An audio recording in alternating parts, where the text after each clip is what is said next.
Assalamualaikum warahmatullahi wabarakatuh. Perkenalkan, nama saya Sevilla Anastasia Fitriani, NIM 2020-12-033 dari kelas Sistem Informasi Akuntansi 3A.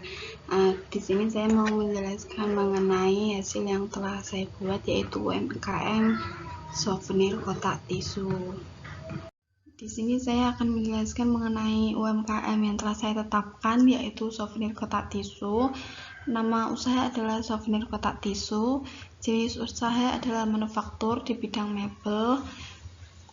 Kenapa manufaktur di bidang mebel? Karena usaha ini termasuk usaha yang awalnya bahan mentah dan akan dibentuk menjadi sebuah produk, dan nama pemiliknya adalah Sevilla Anastasia Fitriani, yaitu dengan saya sendiri, yang beralamat di Ngapulkosari, RT 3 RW 5, Tahunan, Jepara, dengan nomor yang bisa dihubungi yaitu 087 726 434 079. Usaha ini membuat sebuah kotak tisu yang dapat dijadikan sebagai souvenir pernikahan, perabotan rumah, dan sebagai bingkisan.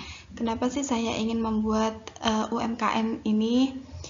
Karena di daerah Jepara terkenal dengan ukirannya atau furniturnya. Salah satunya adalah souvenir kotak tisu. Souvenir kotak tisu ini tergolong ke dalam perusahaan manufaktur, seperti yang saya jelaskan tadi, karena souvenir kotak tisu melalui proses bahan mentah atau kayu menjadi sebuah barang, jadi yaitu menjadi souvenir kotak tisu. Berikutnya adalah data flow diagram penjualan. Diagram penjualan ini termasuk ke dalam siklus pendapatan. Diagram ini dapat dilihat bahwa sistem penjualan souvenir kotak tisu ini melibatkan 5 external entity. Yang pertama adalah supplier atau pemasok, lalu yang kedua adalah pegawai, yang ketiga adalah manajer, dan yang keempat adalah pimpinan. Nah, yang terakhir adalah customer atau pembeli. Tugas dari supplier itu apa sih? Tugas dari supplier itu menawarkan barang pada sistem, lalu sistem akan memberikan daftar barang apa saja sih yang akan dibeli. Kemudian customer akan membeli barang tersebut, dan semua transaksi yang dilakukan baik antara supplier ataupun customer ini akan dicatat oleh pegawai.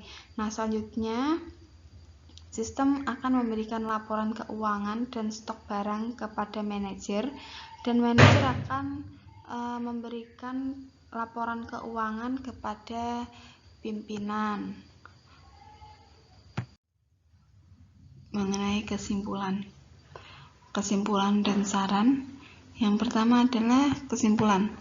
Usaha souvenir kotak tisu dijual secara online karena dalam kondisi pandemi 19 seperti saat ini, orang akan lebih mudah melakukan pembelian di media sosial, baik itu Instagram, Facebook, ataupun WhatsApp. Karena karena di saat seperti ini orang akan sulit keluar rumah.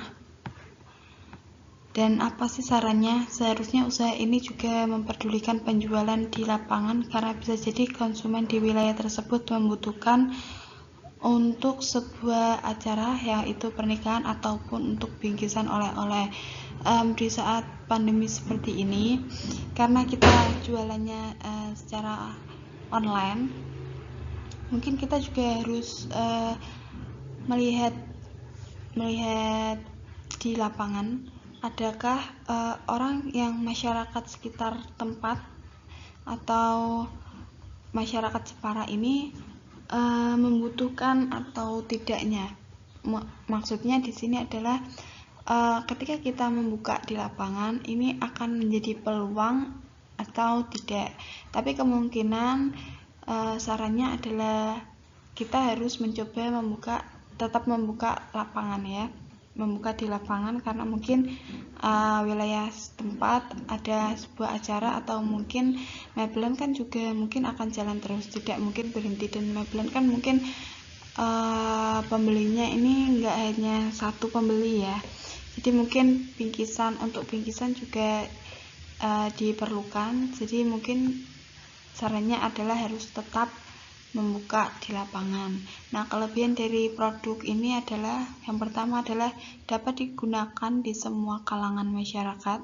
Yang kedua adalah dapat membuka lapangan pekerjaan. Yang ketiga adalah praktis dan harga terjangkau. Yang keempat adalah produk di finishing sehingga akan lebih indah warnanya. Yang kelima adalah motif berbagai macam, antara lain salah satunya adalah bunga, hewan, lalu berbentuk abstrak, dan tentunya yang keenam adalah kayunya berkualitas ya, kayunya terbuat dari kayu jati. Lalu kekurangan produk ini adalah bila musim hujan, kayu itu akan menjadi basah dan itu akan membuat lama proses produksinya. Saya rasa cukup penjelasan dari saya. Semoga bermanfaat. Sekian dari saya. Wassalamualaikum warahmatullahi wabarakatuh.